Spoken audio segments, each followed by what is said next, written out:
또 무리에게 이르시되 너희가 구름이 서쪽에서 이는 것을 보면 곧 말하기를 소나기가 오리라 하나니 과연 그러하고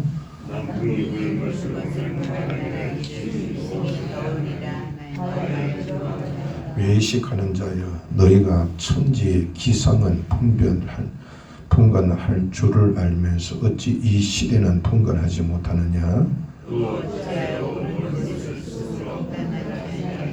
네가 너를 고발하는 자와 함께 법관에게 갈 때에 길에서 화해하기를 힘쓰라. 그가 너를 재판장에 이끌어가고 재판장이 너를 옥졸에게 넘겨주어 옥졸이 옥에 가둘까 염려하라.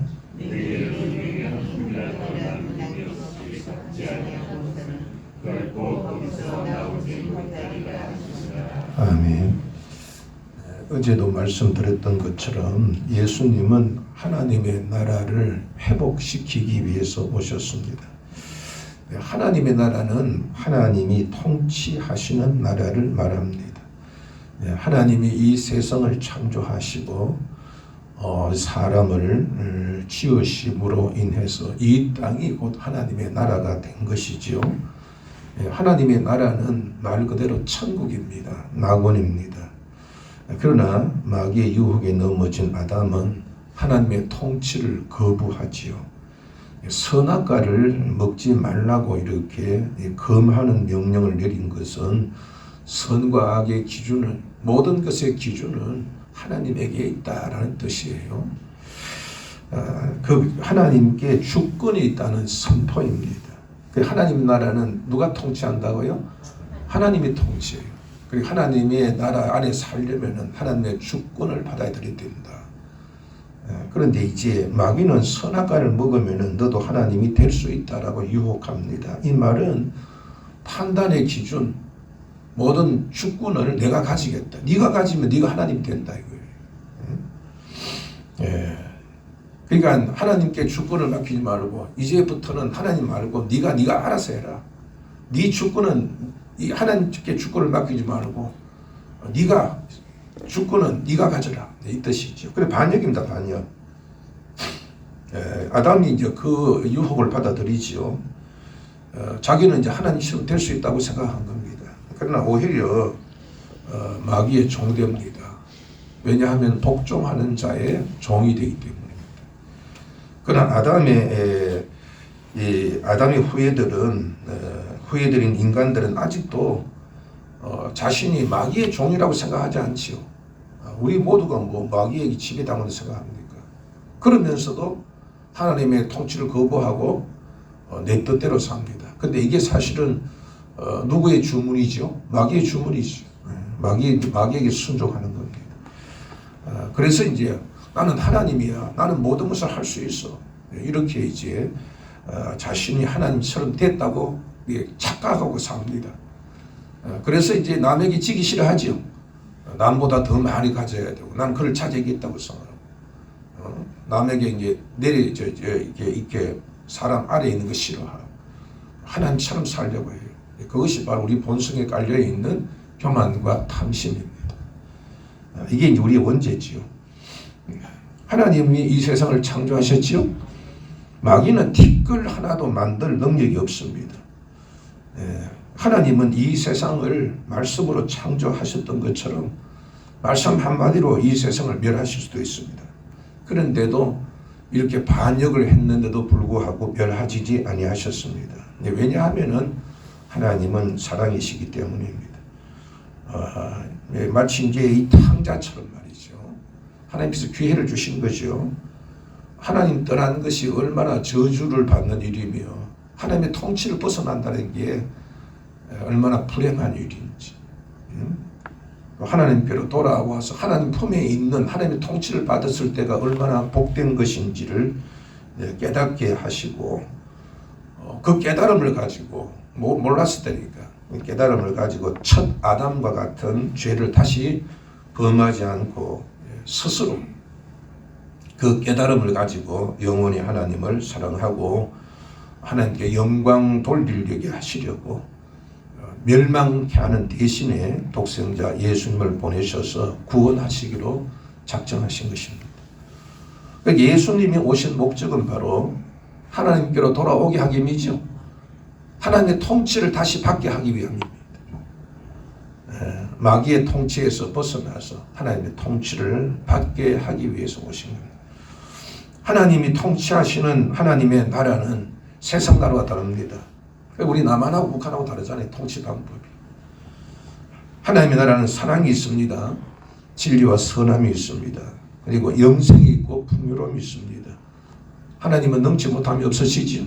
얼마든지 공급해 주실 수가 있어요. 그리고 하나님은 능력과 권세가 있습니다. 그 능력과 권세로 하나님을 대적하는 마귀를 멸하실 수 있고 또 나중에 심판하십니다. 하나님은 당장이라도 마귀를 멸하실 수 있죠. 세상도 멸할 수가 있고. 그런데도 사람은 멸하지 않는 이유가 있다더라고요. 마귀는 왜 멸하지 않아야 하시는가? 첫째는 이용하기 위해서입니다. 욥을 하나님께서 시험하실 때 마귀를 사용하셨잖아요. 지금도 마귀는 우리를 미혹하고 또 하나님은 그것을 보고 우리의 신앙을 이렇게 판단하십니다. 둘째는 이게 마귀는 아담을 미혹하여 하나님께서 주신 세상을 다스리는 합법적인 권세를 취득했어요. 물론 그게 전체적인 것은 합법적인 것은 아니지만 그래 일단 마귀는 합법적으로 유혹해서 그것을 이제 자기 것으로 만들었잖아요. 그래서 이제 마귀는 세상을 다스리는 권세를 가진 세상 임금이 된 것이죠. 그러므로 하나님께서도 이 마귀를 멸하시려면은 합법적으로 마귀를 멸하셔야 돼요. 그래서 죄인을 구원하기 위하여서 합법적으로 죄의 삭은 사망이니까 합법적으로 예수님께서 그렇게 당신의 생명을 드림으로 인하여서 우리의 죄의 값을 속량하셨지요. 노예가 있으면 노예에게 값을 지불하고 노예를 사는 것을 속량이라 그렇게 얘기를 합니다. 그렇게 피값으로 우리를 사신 거지요. 그리고 하나님은 합법적 우리를 양자 되게 하셔서 하나님 나라를 상속하게 하셨습니다. 하나님은 합법적입니다. 공의 하나님이요. 절대로 이렇게 그렇게 반드시 이게 법적으로 하십니다. 법적으로. 셋째는 왜 마귀를 멸하지 않는가? 정하신 때가 있기 때문입니다. 예수님은 언제든지 부활과 성찬하셨고 성령을 보내셨으니까 오늘이라도 예수님 오실 수 있죠. 오실 수 있어요. 그러나 하나님은 만세 전에 때를 정하셨어요. 그냥 중무국으로 한 게 아니고 다 때를 정하셨어요. 택하신 자도 예정하셨죠. 그리고 공정해야 합니다. 땅 끝까지 복음이 전파되어야 되겠지요. 회개의 기회를 주셔야 됩니다. 그러므로 구원과 심판의 때는 언제냐 하면은 악이 가득할 때입니다. 그러니까 하나님은 구원과 심판의 구원과 심판이 있을 때에 예수님이 심판하신 것도 이렇게 그냥 두 가지 함께 동시에 이루어져요. 심판이라는 것은 악한 자는 심판받지만 그 가운데에서 신앙이 있는 자는 구원받는 거죠. 십자가도 똑같습니다. 심판이 있고 구원이 있는 거죠. 그러니까 언제 주님이 구원하느냐? 악이 가장 심했을 때, 악이 가득 찼을 때, 가나안도 그렇게 하시잖아요. 그러니까 이제 예수님 오실 때에는 이 세상이 어떤 때가 되겠어요? 선할 때예요? 악이 가득할 때예요? 악이 가득할 때, 아주 찰 때 그때 예수님이 오시게 됩니다. 이제 그날에 예수님이 오시면은 산자 죽은 자 모두 이제 부활을 하게 됩니다. 죽지 않는 몸이 되는 거죠. 그래서 이제 영원한 이제 심판을 받게 되어지고 영원한 이제 영생을 얻게 됩니다. 이 최후의 심판 때에 그렇게 모두가 산자와 죽은 자 모두가 이제 죽지 않는 부활의 몸을 입게 되어져서 이제 심판대 앞에 서게 되고 마귀와 마귀를 쫓는 귀신과 마귀의 종노릇하며 끝까지 하나님을 부인하고 하나님처럼 교만하고 탐심으로 살아왔던 사람들은 마귀와 함께 영원한 감옥인 지옥에 보내지고 또 예수님의 십자가를 통해서 하나님의 사랑을 깨닫고 하나님께 돌아와서 하나님을 사랑하고 하나님의 통치를 받는 하나님 나라의 백성들은 주님께서 하나님 나라로 영접하십니다. 이게 이제 우리 이제 이 하나님의 작정된 걸 제가 요약해서 말씀드린 거예요. 이게 이제 성경에 있는 핵심의 내용입니다. 그러니까 하나님은 이 세상을 창조하시기 전에 이미 작정하셨지요. 다 계획을 하셨어요. 그 때에 따라서 이렇게 이루십니다. 그리고 이 계획을 하나님께서 꽁꽁 감추던 게 아니에요. 왜 하나님께서 우리를 회개하여 구원받게 하시기 위하여서 멸하지 않은 거니까 우리를 구원하시기 위해서 성경을 통하여 선지자에게 계속 이 내용을 알려주셨어요. 그래서 이제 성경 사도 바울도 그랬어요. 예수님 오신 것도 성경대로 오셨다는 거지. 예수님 죽으신 것도 성경대로. 예수님 다시 오실 것도 성경대로. 왜냐하면 이것은 성경은 하나님의 계획서이기 때문에. 그래서 앞으로 되어질 일도 다 기록되어 있잖아요. 이렇게 성경대로 선지자의 얘기한 대로 이사야 그냥 모세부터 시작해서 계속해서 예수님이 오실 것을 다 이렇게 기록되어 있어요. 성경대로 예수님이 오셨지요. 자, 예수님이 오신 이유는 뭐예요? 하나님 나라를 다시 회복시키기 위해서.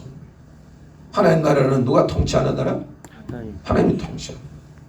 그럼 예수 믿는 것은 예수님이 있으면 말씀이 있으면은 말씀 거부하고 말씀은 이렇지만 난 이렇게 살 거야. 하나님 통치를 받는 게 아니죠. 하나님 말씀대로 사는 거예요. 우리 북한에 살던 사람이 한국에 와가지고 나는 이전에 북한에 살았으니까 한국에 와도 나는 북한 법을 따를 거야 하고 김정은이 찬양하고 그러면 안 되잖아요. 그러니까 우리는 하나님께로 돌아와서 하나님의 통치를 받아야 돼요. 그 말씀대로 살아야 돼요. 예수님께서 병든 자를 고치시고 귀신을 내어 쫓으시고 하신 일들은 이미 하나님의 통치가 시작됐다는 뜻이죠. 귀신이 쫓겨나가요. 하나님이 임하셨다는 것이. 모든 것이 죄 때문에 생긴 일이잖아요. 그런데 그 죄로 인하여 파생된 모든 것들을 예수님이 고치신 것은 예수님이 죄사하셔서 이제 하나님과 화목하여 하나님 나라가 임하였다라는 그러한 사인입니다. 그리고 주님은 승천하신 후에도 성경대로 성령이 임하셨지요. 여러분들 이건 성경대로 된 거니까 하나님의 나라가 임하였다는 것과 예수님 다시 온다는 것은 확실한 거기선 거짓 없는 확실한 것입니다. 그 확실한 거예요. 그렇기 때문에 이제 남은 건 딱 하나밖에 없습니다. 예수님이 다시 오셔서 심판하신 일만 남았어요. 그러나 언제인지는 알 수가 없습니다. 그래서 항상 맞을 준비를 하고 있어야 돼. 그게 지금 이제 이전에 유산 때문에 이제 왔던 이제 이 사람들에게 말씀하신 그 내용 이후부터 계속해서 이것이 바로 이제 이 내용이에요, 이 내용. 예수님이 다시 오신다. 하나님 나라는 분명히 있다. 하나님 나라는 이미 온 거다. 이미 왔으니까 하나님이 이미 온 그 하나님은 완성된다. 그러니까 예수님이 계속 완성되면은 이 땅에서 살다가 없어지는 게 아니라 그보다 더 오래도 영원토록 남아있는 삶이 있으니까 이 땅에서 먹고 마시고 살면서 이 땅의 부귀를 누리기 위하여 저 다가올 하나님의 나라를 이렇게 무관심하게 살아서는 안 된다. 그러니까 땅에서 부자 될 생각하지 말고 하늘의 보물을 쌓아야 되고 그럼 어떻게 살지? 그런 걱정하지 말아라. 하나님 나라에는 부족함이 없지 않았느냐. 하나님 나라가 임했으니 무엇을 먹을까 마실까 근심할 필요가 없다. 하나님의 통치를 받으면 하나님께서 먹고 살기에는 부족함이 없게 하신다. 지금 그렇게 지금 예수님이 가르치고 있는 거예요. 이거 믿으면은 하나님의 통치를 받게 할 것이고 이거 어떻게 하나님 통치 받는다고 먹고 살아? 못 먹고 살아? 나는 내 방식으로 살아야 돼. 그렇게 하면은 하나님 앞에 쌓을 것이 없겠지요. 기도를 쌓겠습니까? 말씀대로 살겠습니까? 뭐 하늘을 위해서 봉사하겠습니다. 그냥 오늘 먹고 오늘 살고 좀 더 편하게 살고 좀 더 자자 좀 더 눕자 좀 편하게 살자 좀 더 좋은 집에 살자 뭐 그렇게 살겠지. 우리 속에 탐심과 이렇게 본능적인 교만이 있으니까 남들 더 잘 살아야 되고 남들을 억눌러야 되고 시기 질투 미움 속에 또 살게 되겠지. 냄비 속에 있는 깨구리 말 들었잖아요. 조금씩 온도가 올라가면은 나중에는 그 임계점에 다다르면 자기도 모르게 이제 그냥 삼켜져서 죽어버리죠. 그 깨구리가 온도를 측정할 줄 안다면은 아마 온도를 보고 몸은 뜨겁지 않는데 온도를 보니까 이게 굉장히 올라가고 큰일 났네 하고 뛰쳐나올 거야 이거지. 사람도 마찬가지입니다. 사람도 어떤 기준점이 없으면은 자신도 모르게 세상을 흘러가게 돼요. 세상을 쫓아가는 거지. 기준이 있어야 돼, 기준이. 이 위험수위다. 어떤 기준이 있어야 거기에 감각만 이렇게 자기가 신뢰한다면은 사람의 감각과 감정은 얼마든지 변화돼요. 그런데 기준이 없으니까 세상이 기준이 되고 내가 기준이 되면 거기 선한지 악한지 모르게 그게 동화되고 만단 말이죠. 처음에는 이거 싫어 그럼 안 돼 라고 했던 것도 한 번 접촉하고 두 번 접촉하면 익숙해지고 그것도 없으면 살 수 없는 중독 증세까지 일어난 것이 인간의 삶입니다. 그렇기 때문에 성도들은 기준이 세상이 되어서는 안 됩니다. 하나님의 통치를 받으려면 하나님의 말씀이 통치의 기준이 되어야 됩니다. 이건 죄야. 이건 위험수위야. 이러면 죽어. 이건 하나님께 싫어해. 이런 그 임계점에 대한 기준점이 있어야 돼. 그거 없으면은 그냥 세상이 그러니까 또 하루 이틀 살아보니까 괜찮더라. 그렇게 되는 거지. 주의를 성수합니까? 뭘 합니까? 그냥 그대로 그냥 살아가려 가는 거지. 그러나 하나님은 법대로 처리하신다 그랬지요? 법대로 합니다. 그래서 이제 예수님께서도 시대를 분별할 줄 알아야 된다고 말씀하고 있습니다. 이미 말씀드린 대로 그 날을 알지 못하지만은 심판의 때에 대한 징조는 하나님께서 말씀하셨어요. 어떤 때입니까? 세상에 이제 이 세상의 복음이 땅끝까지 복음이 전파될 때입니다. 그리고 이 세상에 악이 가득할 때, 악이 제일 큰 악이 뭡니까? 인본주의입니다. 인본주의. 자, 아담이 범죄한 이유가 주권이 누구한테 있다? 나한테 있다. 이게 이제 하나님을 대적하는 거예요. 그러니까 착하게 살고 그 기준이 아닙니다. 제일 이게 하나님과 맞서는 게 인본주의예요. 인본주의. 우리는 모든 것을 할 수 있다. 우리가 하나님이다.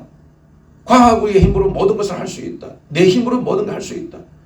인본주의. 세상이 지금 갈수록 다 지금 하나님 대신 과학이 대처하고 사람이 대처하고 인본주의로 흐르고 있죠. 그러니까 별별 얘기가 다 나왔잖아요. 인간의 어떤 기준이 인간 마음대로 하니까 남성과 여성이 있는 게 아니라 지가 마음대로 남성이 되고 싶으면 남성이 되고 여성이 난 되고 싶다면 여성이 되어지. 기준이 없잖아요. 지 마음대로 사는 세상이다. 부모의 권위도 없고 세상의 권위도 없고 왜? 지가 하나님이 되어버린 거예요. 그리고 예수님은 이 마지막 때에 세상에 일어날 자연의 징조까지도 말씀하셨습니다. 죄와 악이 가득한 세상에는 이 모든 어떤 그런 자연 현상도 발생하는 이런 징조가 나타날 것입니다. 인본주의가 극치가 되다니까 이제 전쟁이 끊이지 않을 것이고 지진이 일어나고 화산 폭발이 일어나고 해일이 일어나고 이런 것들 그리고 이제 자연의 재해로 인하여서 곡식이 줄어들어서 아사자가 많이 늘어날 것이며 이렇게 주님께서 마지막 때에 일어날 징조까지도 말씀해 주셨습니다. 그렇기 때문에 사람들은 본문에 있는 얘기처럼 일기에 이렇게 보면은 날씨를 이렇게 보면 저녁에 이렇게 노을이 진다 그러면 노을이 있다 그러면 내일 아침은 맑겠구나. 또 이제 기상에 따라서 동남풍이 불고 이렇게 바람이 불면은 무슨 징조가 있구나. 사람들은 그것을 통하여 일기를 분별할 줄 알지요. 예. 그런데 너희들은 이런 것을 보고도 징조를 너희가 구분할 줄 알면서도 어떻게 하나님께서 하신 이 성경을 따라서 쭉 이렇게 지금 성경이 이루어지고 있는 것을 보면은 경험적으로 보더라도 성취한 것을 보더라도 그것을 깨달아야 되는데 어찌 너희들이 깨닫지 못하느냐. 그 깨닫지 못하는 이유가 뭐라고 그랬어요? 예수님께서 바리새인들이 뭐하기 때문에? 외식하기 때문에. 외식이 뭐예요? 겉하고 속하고 다른 거예요. 겉은 굉장히 화려하고 굉장히 아름답게 꾸며져 있는데 속이 없다는 거죠. 이 사람들은 하나님에 대한 말씀에 대해서 참 말씀 중심으로 가는 게 아니라 그 말씀 중심이 아니라 자기의 허영, 하나님의 핵심을 못 보는, 핵심을 보려고 하지 않아요. 오직 이제 자기의 사는 것, 자기의 지위, 자기의 어떤 욕심, 그것에만 관심이 있다. 진짜 이게 진리가 무엇인가를 살피려고 했다면은 성경에 예언되는 대로 쭉 되어가는 것을 보면 보더라도 성경대로 예수님이 오신 거지요. 구약에 있는 내용 그대로 예수님 이사야 선지자가 예언한 대로 그대로 예수님이 이루신 거 아닙니까? 그걸 본다면은 그 말씀을 따라야 되는데 너희들은 외식하는 자가 아니라. 그리고 나서 이제 그런 분별력이 없는 그들에게 예수님께서 그렇게 말씀하시죠. 고발한 자와 법정에 이르기 전에 화해해라 그렇게 가르치십니다.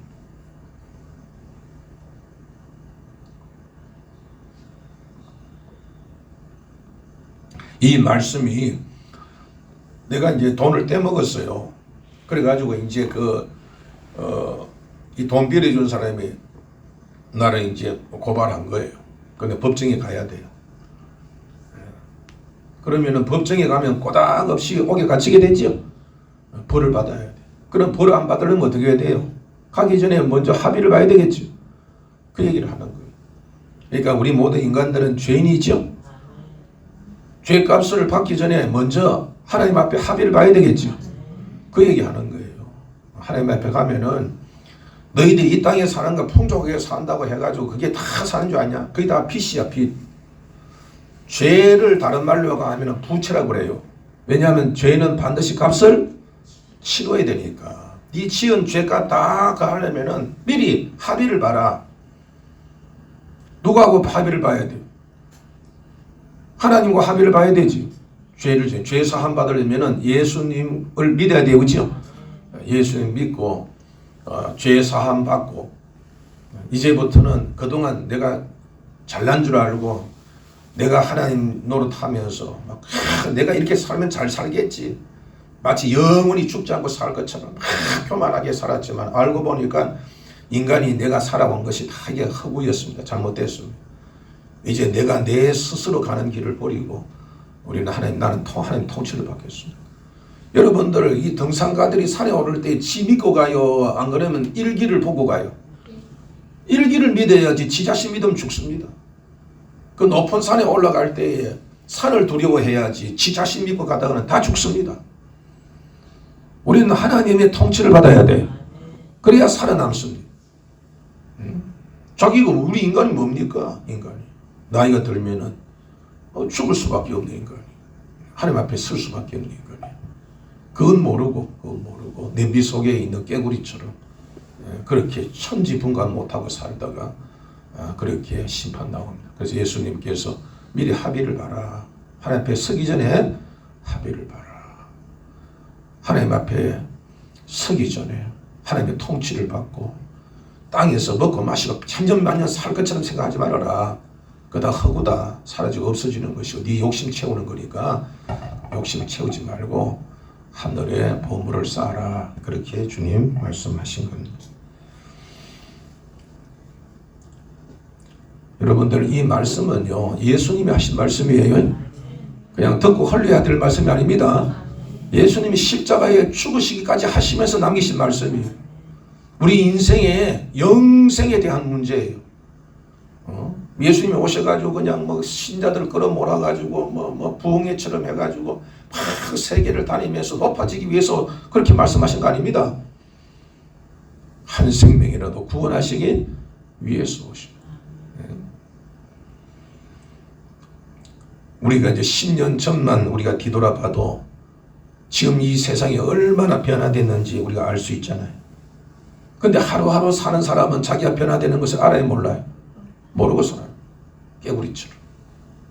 우리가 잠깐 한 10년, 20년만 뒤돌아봐도 내가 예전에 첫사랑, 내가 예수님 믿을 때 처음에 그 사랑을, 첫사랑을 생각한다는, 지금 내가 얼마나 바뀌었는지 모르고 살아요. 그러나 모르지요. 오늘도 그렇게 살아가니까.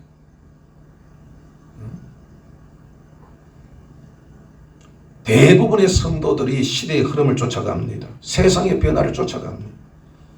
하나님 말씀을 따르는 게 아니라 점점 세상에 따라 바뀌어갑니다. 그러므로 여러분들 주님 말씀하신 대로 하나님은 반드시 말씀으로 합법적으로 일하십니다. 아무리 세상이 변해도 하나님께서 말씀을 드린대요. 그게 기준이 돼요. 우리는 하나님의 통치를 받아야 됩니다. 우리는 말씀으로 분별을 할 줄 알아야 됩니다. 영분별을 가져야 되고 성령의 불을 받아야 됩니다. 어제 제가 말씀드렸잖아요. 성령의 불이 무엇인가. 그래서 여러분들의 심령 속에 이 성령으로 인하여서 대각성이 일어나야 돼. 그래야 바뀝니다. 그래서 영적 분별력을 가지고 끝까지 믿음을 지켜야 되겠습니다. 옳고 그런 것을 분명하게 인식하는 영적 분별력과 그것을 제어할 수 있는 그러한 인내, 견딜 수 있는 그런 능력, 그뿐만 아니라 우리 자신에 있는 이 본성, 이런 악한 것을 버리고 하늘나라의 보물을 쌓을 수 있는 그러한 헌신, 사랑, 순종, 이런 통치를 우리가 받음으로 목자이신 주님의 인도함을 받아서 이 땅에서도 어떤 사망의 엄침한 골짜기를 지날지 해를 두려워하지 않고 주님 주신 은혜 속에 살다가 저 하늘나라에 다 들어가서 그 영광 속에 하나님께 영광 돌리는 복된 저와 우리 교회 되기를 주의 이름으로 축복합니다. 기도하십시오.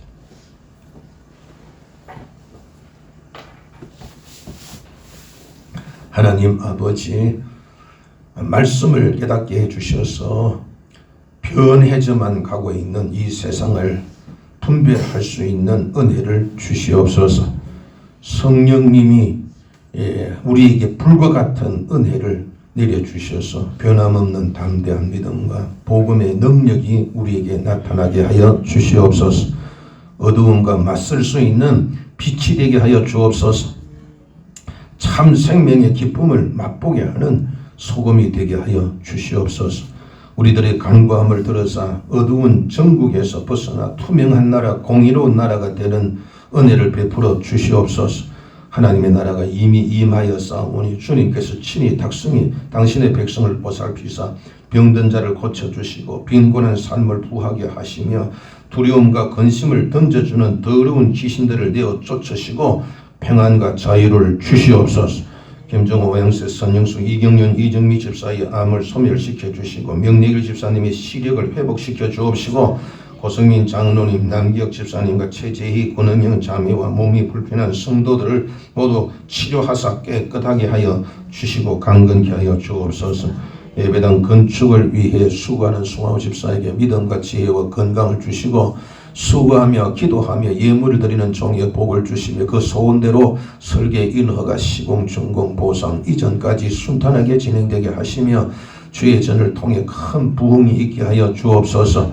노아의 방주와 같이 주님의 나라 안에 있는 저희들 저 천국에 이를 때까지 항상 안전하게 지켜주시고 날마다 하늘에 상을 쌓아가도록 인도하여 주옵소서. 예수님 이름으로 축복하고 기도합니다. 아멘.